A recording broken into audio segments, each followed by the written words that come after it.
Sejumlah alat peraga kampanye atau APK partai politik dan calon legislatif dicopot Panitia Pengawas Pemilihan atau Panwasli Kota Banda Aceh Kamis siang kemarin.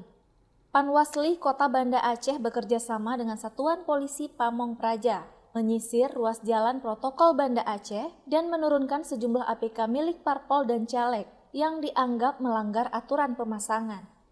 Pelanggaran paling banyak terjadi merupakan APK yang dipasang pada batang pohon dengan cara dipaku, pemasangan APK pada tiang listrik, taman, dan fasilitas publik.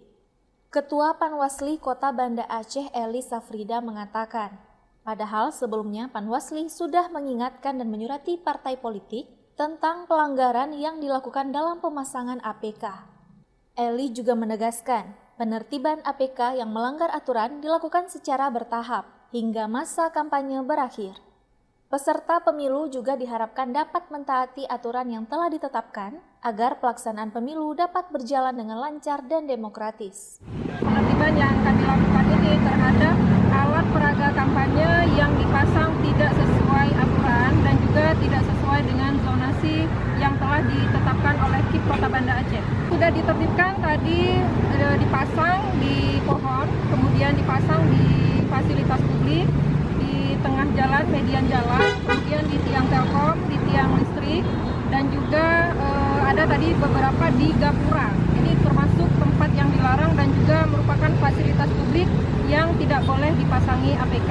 Peserta pemilu harus mentaati aturan PKPU nomor 15 tahun 2023 dan juga perubahan nomor 20 tahun 2023 terkait lokasi pemasangan APK.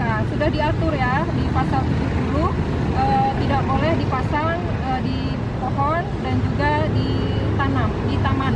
Kita sudah melakukan imbauan kepada partai politik, kepada peserta pemilu di pra masa kampanye itu sudah 4 kali, dan kemarin kita juga sudah menyurati seluruh partai politik yang ada di Kota Banda Aceh untuk menertibkan sendiri sebelum Panwasli turun bersama Satpol PP.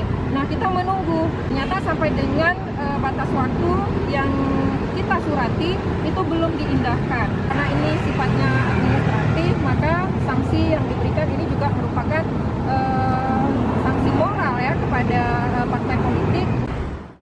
Dari Banda Aceh, Lala Nurmala melaporkan untuk Puja TV Aceh.